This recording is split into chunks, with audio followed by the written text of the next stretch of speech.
voyait encore en 1702 dans les ruines de l'ancien Capoue, éloignée d'une lieue de la ville moderne de Capoue, une galerie enterrée en latin Crypto Porticus, dont la voûte était peinte et représentait des figures qui se jouaient dans différents ornements. En 1709, le prince Emmanuel d'Elbeuf, en faisant travailler à sa maison de campagne située entre Naples et le mont Vésuve, sur le bord de la mer, trouva un bâtiment orné de peintures antiques. Mais je ne sache point que personne ait publié le dessin de ces peintures, non plus que le dessin de celles de la vieille Capoue. Je ne connais point d'autres peintures antiques faites au pinceau et qui subsistent encore aujourd'hui que les morceaux dont je viens de parler. Il est vrai que depuis 2 siècles, on en a déterré un bien plus grand nombre, soit dans Rome, soit dans d'autres endroits de l'Italie. Mais je ne sais par quelle fatalité la plupart de ces peintures ont péri, et il ne nous en est demeuré que les dessins. Le cardinal Massima avait fait un très beau recueil de ses dessins, et par une aventure bizarre, c'était d'Espagne qu'il avait rapporté à Rome les plus grandes richesses de son recueil. Durant sa nonciature, il y avait fait copier un portefeuille qui était dans le cabinet du roi d'Espagne et qui contenait le dessin de plusieurs peintures antiques qui furent trouvées à Rome lorsqu'on commença, durant le XVIe siècle, à fouiller avec ardeur dans les ruines pour y chercher les débris de l'Antiquité. Le cavalier del Pozzo, dont le nom est si célèbre parmi les amateurs de peinture, le même pour qui le Poussin peignit ses premiers tableaux des 7 sacrements, avait fait aussi un très beau recueil de dessins d'après les peintures antiques que le pape Clément XI acheta durant son pontificat pour le mettre dans la bibliothèque particulière qu'il s'était formée. Mais presque toutes les peintures d'après lesquelles ces dessins furent faits ont péri. Celle du tombeau des Nazons, qu'on déterra près de Pontemolle en 1674, ne subsiste déjà plus. Il ne nous est resté des peintures de ce mausolée que les copies coloriées qui furent faites pour M. Colbert et pour le cardinal Massini et les estampes gravées par Pietro Santi Bartoli, qui font avec les explications du Bellori un volume in folio imprimé à Rome. À peine demeurait-il il y a déjà 40 ans quelques vestiges des peintures originales, quoiqu'on eût l'intention de passer dessus une teinture d'ail qui est si propre à conserver les fresques. Malgré cette précaution, elles se sont détruites elles-mêmes. Les antiquaires prétendent que c'est la destinée de toutes les peintures anciennes qui, durant un grand nombre d'années, ont été enterrées en des lieux si bien étouffés que l'air extérieur a été longtemps sans pouvoir agir sur elles. Cet air extérieur les détruit aussitôt qu'elles redeviennent exposées à son action, au lieu qu'il n'endommage les peintures enterrées en des lieux où il avait conservé un libre accès, que comme il endommage tous les tableaux peints en fresque. Ainsi, les peintures qu'on déterra il y a 20 ans à la vigne Corsini, bâtie sur le janicule, devaient durer encore longtemps. L'air extérieur s'était conservé, un libre accès dans les tombeaux dont elles ornaient les murailles. Mais par la faute du propriétaire, elles ne subsistèrent pas longtemps. Heureusement, nous en avons les estampes gravées par Bartoli. Cette aventure n'arrivera plus désormais. Le pape Clément XI, qui avait beaucoup de goût pour les arts et qui aimait les antiquités, n'ayant pu empêcher la destruction des peintures de la vigne Corsini sous le pontificat d'un autre, n'a point voulu que les curieux puissent reprocher aux siens de pareils accidents, qui se sont pour eux des malheurs signalés. Il fit donc rendre un édit dès le commencement de son règne par le cardinal Jean-Baptiste Spinola, carmelingue de Saint-Siège, qui défend à tous les propriétaires des lieux où l'on aura trouvé quelques vestiges de peinture antique, de démolir la maçonnerie où elle serait attachée dans une permission expresse. On conçoit bien qu'on ne peut sans témérité entreprendre un parallèle de la peinture antique avec la peinture moderne, sur la foi des fragments de la peinture antique, qui ne subsistent plus qu'endommagés, du moins par le temps. D'ailleurs, ce qui nous reste et ce qui était peint à Rome sur les murailles n'a été fait que longtemps après la mort des peintres célèbres de la Grèce. Or, il paraît par les écrits des anciens que les peintres qui ont travaillé à Rome sous Auguste et sous ses premiers successeurs étaient très inférieurs au célèbre Apelle et à ses illustres contemporains. Pline, qui composait son histoire sous Vespasien et quand les arts avaient déjà atteint déjà le plus haut point de perfection, où ils soient parvenus sous les empereurs, ne cite point parmi les tableaux qu'il compte pour un des plus grands ornements de la capitale de l'univers aucun tableau qu'il donne lieu de croire avoir été fait du temps des Césars. On ne saurait donc asseoir sur les fragments de la peinture antique qui nous restent et qui sont les débris d'ouvrages faits dans Rome sous les empereurs, Aucun jugement certain concernant le degré de perfection où les Grecs et les anciens Romains pourraient avoir porté ce bel art. On ne saurait même décider par ces fragments du degré de perfection où la peinture pouvait être lorsqu'il fut refait. Avant que de pouvoir juger sur un certain ouvrage de l'état où l'art était lorsque cet ouvrage a été fait, il faudrait savoir positivement en quelle estime l'ouvrage a été dans ce temps-là, et s'il y a passé pour un ouvrage excellent en son genre. Quelle injustice, par exemple, ne ferait-on pas à notre siècle si l'on jugeait un jour de l'état où la poésie dramatique aurait été de notre temps sur les tragédies de Pradon ou sur les comédies de Haute-Roche. Dans les temps les plus féconds, en artisans excellents, il se rencontre encore un plus grand nombre d'artisans médiocres. Il s'y fait encore plus de mauvais ouvrages que de bons. Or, nous courrions le risque de prononcer sur la foi d'un de ces ouvrages médiocres si, par exemple, nous voulions juger de l'état où la peinture était à Rome sous Auguste, par les figures qui sont dans la pyramide de Cestius, quoiqu'il soit très probable que ces figures peintes à fresque aient été faites dans le temps même que le mausolée fut élevé, et par conséquent sous le règne de cet empereur. Nous ignorons quel rang pouvait tenir entre les peintres de son temps l'artisan qui les fit, et ce qui se passe aujourd'hui dans tous les pays nous apprend suffisamment que la cabale fait distribuer souvent les ouvrages les plus considérables à des artisans très inférieurs à ceux qu'elle fait négliger.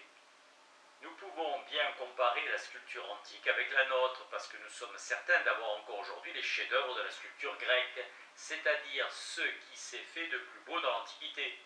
Les Romains, dans le siècle de leur splendeur, qui fut celui d'Auguste, ne disputèrent aux illustres de la Grèce que la science du gouvernement.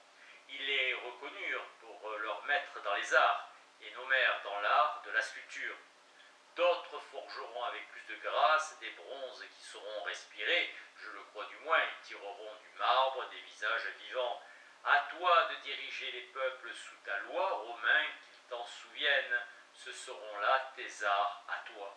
Pline est du même sentiment que Virgile, mais ce qu'il y avait de plus précieux dans la Grèce avait été apporté à Rome, et nous sommes certains d'avoir encore aujourd'hui les plus beaux ouvrages qui fussent dans cette capitale du monde, après qu'elle eut été enrichie des chefs-d'œuvre les plus précieux, nés sous le ciseau des Grecs. Pline parle avec distinction de la statue d'Hercule, qui présentement est dans la cour du palais Farnèse, et Pline écrivait qu'en Rome avait déjà dépouillé l'Orient, l'un des plus beaux morceaux de sculpture qui fussent à Rome.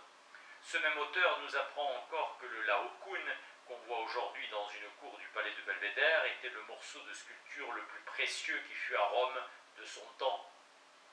Le caractère que Pline donne aux statues qui composent le groupe du Laocoon, le lieu où il nous dit qu'elles étaient dans le temps qu'il écrivait et qui sont les mêmes que les lieux où elles ont été déterrées depuis plus de 2 siècles, rendent constant malgré les scrupules de quelques antiquaires que les statues que nous avons sont les mêmes dont Pline a parlé. Ainsi, nous sommes en état de juger si les anciens nous ont surpassés dans l'art de la sculpture. Pour me servir de cette phrase, les parties au procès ont produit leur titre. Or, je n'entendis jamais prononcer en faveur des sculpteurs modernes. Je n'entendis jamais donner la préférence au Moïse de Michel-Ange sur le Laocoon du Belvédère.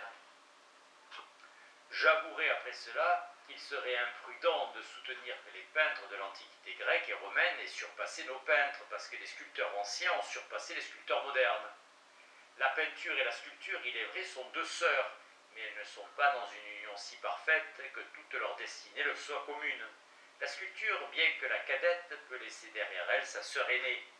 Il ne serait pas moins téméraire de décider la question sur ce que nos tableaux ne font point ces effets prodigieux que les tableaux des anciens peintres ont fait quelquefois. Suivant les apparences, les récits des écrivains qui nous racontent ces effets sont exagérés, et nous ne savons pas même ce qu'il en faudrait rabattre pour les réduire à l'exacte vérité. Nous ignorons quelle part la nouveauté de l'art de la peinture peut avoir eu dans l'impression qu'on veut que certains tableaux aient fait sur les spectateurs. Les premiers tableaux, quoique grossiers, ont dû paraître des ouvrages divins. L'admiration pour un art naissant fait tomber aisément dans l'exagération ceux qui parlent de ses productions, et la tradition, en recueillant ces récits outrés, aime encore quelquefois à les rendre plus merveilleux qu'elle ne les a reçus. On trouve même dans les écrivains anciens des choses impossibles données pour vraies et des choses ordinaires traitées de prodiges. Savons-nous d'ailleurs quel effet aurait produit sur des hommes aussi sensibles et aussi disposés à se passionner que l'étaient les compatriotes des anciens peintres de la Grèce plusieurs tableaux de Raphaël, de Rubens et d'Annibal Carrache? Enfin, on ne saurait donner une idée un peu précise des tableaux à ceux qui ne les ont pas vus absolument et qui ne connaissent la manière du peintre qui les a faits que par voie de comparaison. Nous-mêmes, lorsque nous parlons à quelqu'un des tableaux d'un peintre qu'il ne connaît pas, nous sommes poussés par l'instinct à nous servir de cette voie de comparaison. Nous donnons l'idée du peintre inconnu en le comparant au peintre connu, et cette voie est la meilleure voie de description quand il s'agit des choses qui tombent sous le sentiment. Il colorie à peu près comme un tel, disons-nous, il dessine comme celui-là, il compose comme l'autre. Or, nous n'avons pas sur les ouvrages des anciens peintres de la Grèce le sentiment de personne qui ait vu les ouvrages de nos peintres modernes. Nous ne savons pas même quelle comparaison on pouvait faire autrefois, entre les fragments de la peinture antique qui nous restent et les beaux tableaux des peintres de la Grèce qui ne subsistent plus.